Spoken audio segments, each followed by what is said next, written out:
Bonjour à tous, dans ce nouvel épisode de Légende de rue nous allons parler de l'histoire du fils d'une personnalité extrêmement connue à Marseille. Je veux bien évidemment parler de Adrien Anigo, le fils de José Anigo, l'ancien joueur, entraîneur et directeur sportif de l'Olympique de Marseille. L'histoire d'Adrien Anigo est une histoire particulièrement atypique, l'histoire d'un fils qui a malheureusement été aspiré par la rue, alors qu'au départ, rien ne présageait un tel scénario.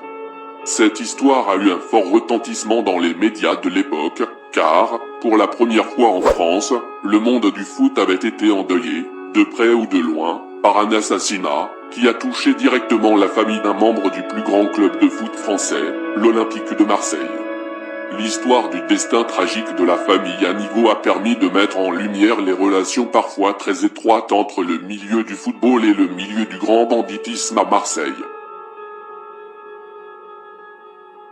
Né le 15 avril 1961 dans les quartiers nord de la ville, José Anigo, crâne rasé et fort accent marseillais, est issu d'une famille espagnole qui a fui le dictateur Franco. José Anigo a fait l'essentiel de sa carrière à Marseille, d'abord en tant que joueur, puis comme entraîneur à 3 reprises, dont une où il conduit l'équipe en finale de la Coupe de l'UEFA, perdue contre Valence. Il s'installe ensuite au poste de directeur sportif en charge du recrutement. En tant que directeur sportif, José Anigo se vante d'avoir été un bon recruteur. Il a notamment réussi à faire de très bons coups avec des joueurs comme Mathieu Valbuena ou encore Franck Ribéry, devenu légende du club par la suite. José Anigo est un Marseillais pure souche, il n'a jamais vraiment coupé le cordon avec sa ville, Marseille, une ville qui mange ses enfants. La réputation de José est sulfureuse. On le dit proche de certains membres du milieu marseillais, des soupçons apparemment confirmés par des écoutes téléphoniques publiées par plusieurs médias. Anigo serait en particulier lié à Richard Derouda, un Marseillais fiché au grand banditisme qu'il a fréquenté à l'école, et dont le fils a été professionnel à l'OM, ne disputant cependant que quelques rares rencontres. L'Olympique de Marseille est une équipe unique en tout point, elle mériterait même un épisode de Légende de rue à elle toute seule. Il faut savoir que le milieu du grand banditisme a toujours été proche, d'une manière ou d'une autre, de l'Olympique de Marseille.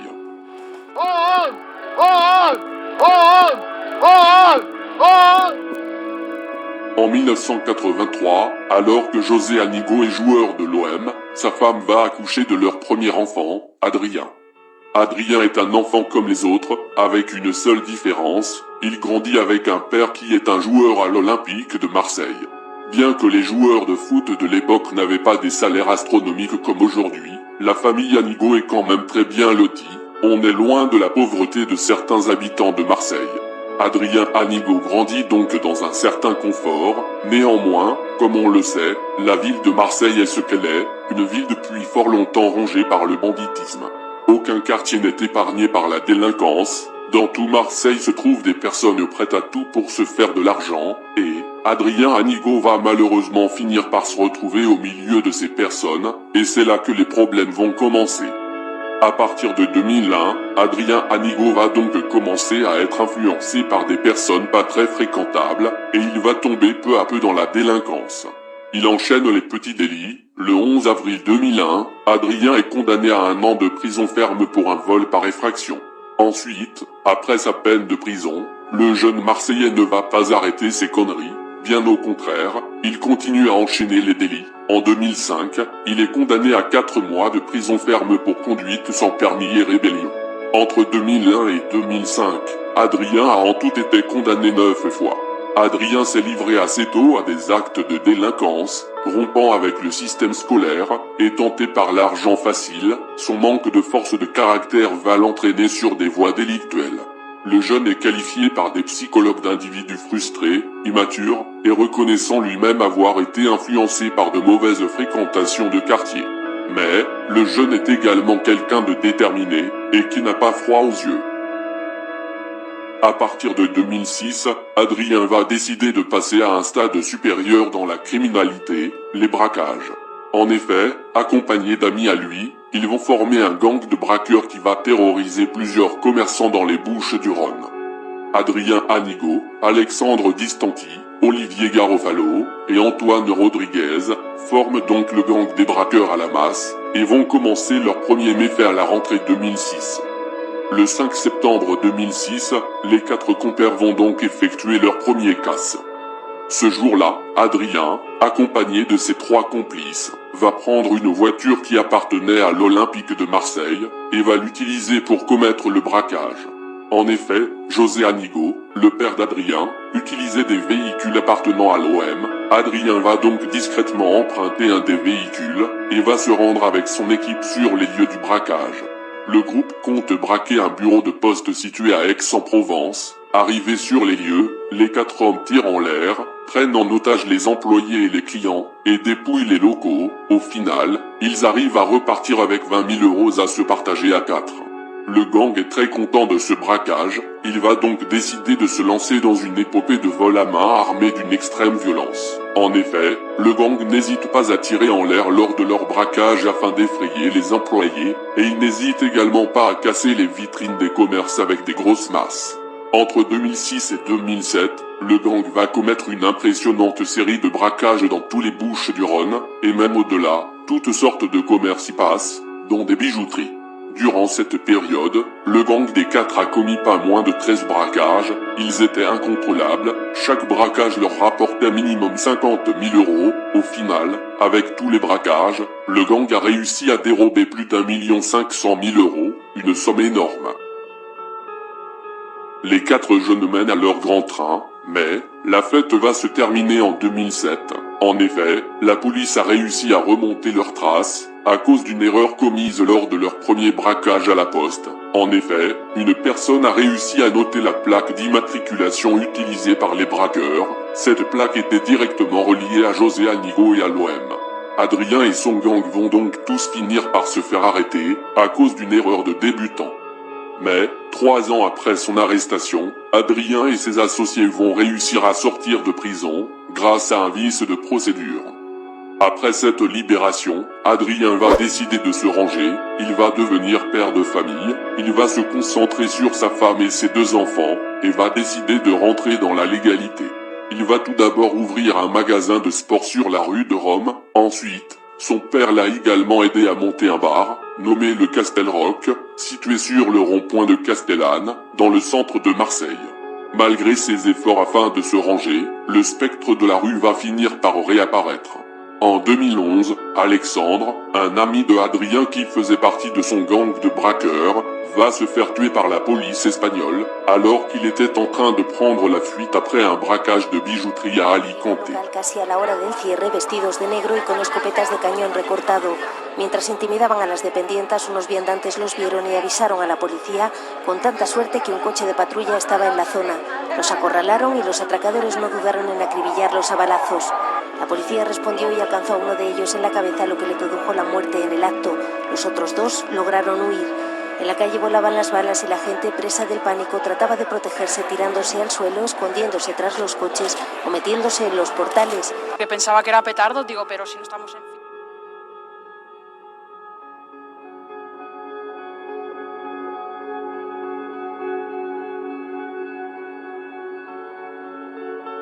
Après la mort de son ami, Adrien va commencer à renouer avec ses vieux démons. Le jeune père de famille commence alors à fréquenter des figures montantes de la criminalité marseillaise, le gang de la Caplette. Le gang de la Caplette est un gang composé de jeunes Marseillais déterminés à devenir les nouveaux boss de la région. Ce gang est localisé dans le quartier de la Caplette, un quartier situé dans le 10e arrondissement de Marseille. Le leader de ce gang est un certain Jean-Louis Grimaudot, un jeune voyou qui commençait à faire pas mal de bruit dans la zone. Je ferai un épisode spécialement dédié à la bande de la Caplette, donc je ne vais pas trop rentrer dans les détails ici, mais Adrien Anigo a donc commencé à fréquenter des membres de ce gang, et a fini par retomber dans la criminalité. Avec des membres de la Caplette, Adrien va commettre de nouveaux braquages, et va notamment participer au braquage de 3 casinos situés à Aix et à Cassis. Adrien va donc devenir de plus en plus proche de la bande de la Caplette, jusqu'à en devenir quasiment un membre à part entière. Malheureusement, c'est ce qui va lui causer sa perte. Effectivement, en 2013, le gang de la Caplette est rentré en guerre avec une autre équipe marseillaise, plusieurs membres tombent, et des fusillades éclatent un peu partout dans Marseille. Le 5 septembre 2013, le destin de la famille Anigo va changer à tout jamais. Tout d'abord, le matin de ce jour-là, à La Ciotat, Kevin El Malki, un jeune faisant partie du gang de la Caplette, se rend tranquillement sur son lieu de travail, quand deux tueurs surgissent et l'exécutent devant ses collègues.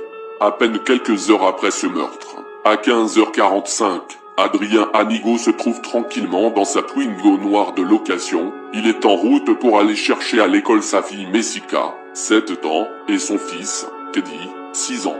Il est situé juste en dessous de la passerelle du métro de Frévalon, en contrebas de la cité. C'est la rentrée, en plein après-midi, il y a du monde sur la route. Adrien est donc au volant, quand tout à coup, une moto arrive à vive allure à sa hauteur. À son bord, deux hommes cagoulés armés d'un 11-43 et d'un pistolet mitrailleur 9 mm pressent la détente. Les balles pleuvent.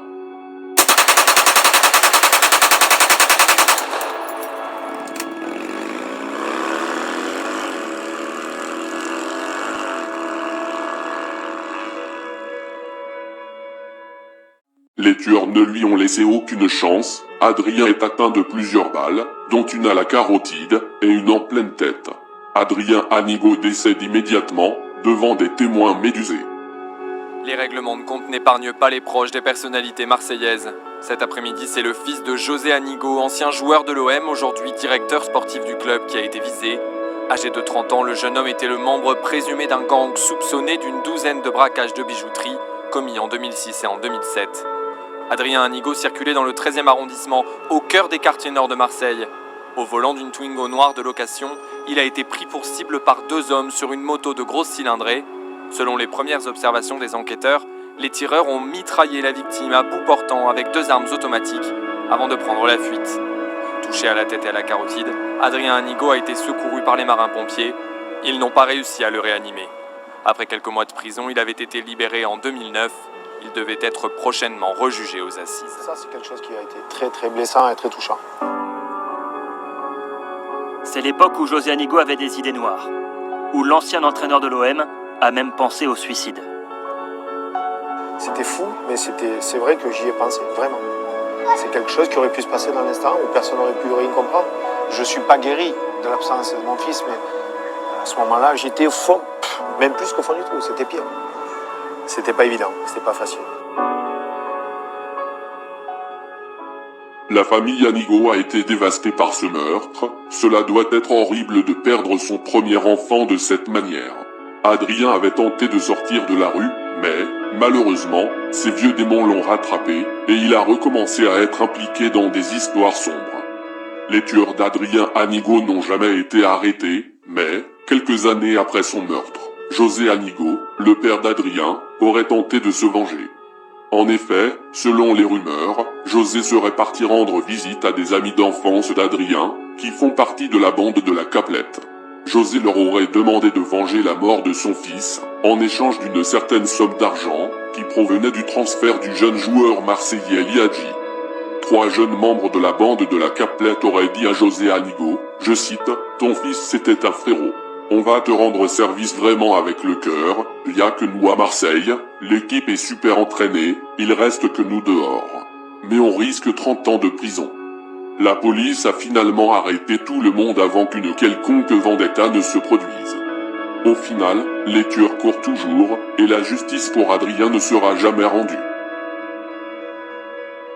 Voilà où se termine la triste histoire d'Adrien Anigo, le fils prodigue.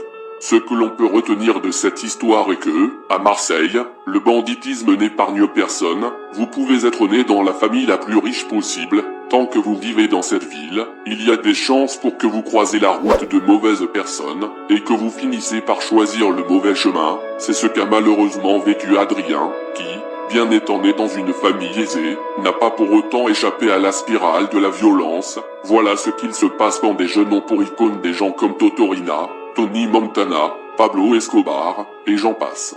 Trop de jeunes ont pour modèle des criminels, et pensent que cela est cool d'être un gangster, mais ils oublient que ce chemin ne finit que par 2 issues, la mort ou la prison. La rue n'épargne personne, et bien qu'Adrien avait réussi pendant un temps à y sortir, la vie de gangster peut être considérée, pour certains, comme une drogue, et comme n'importe quelle drogue dure, cette dernière finit toujours par vous tuer. Ce Dieu qui sait tout et voit tout, tu y crois?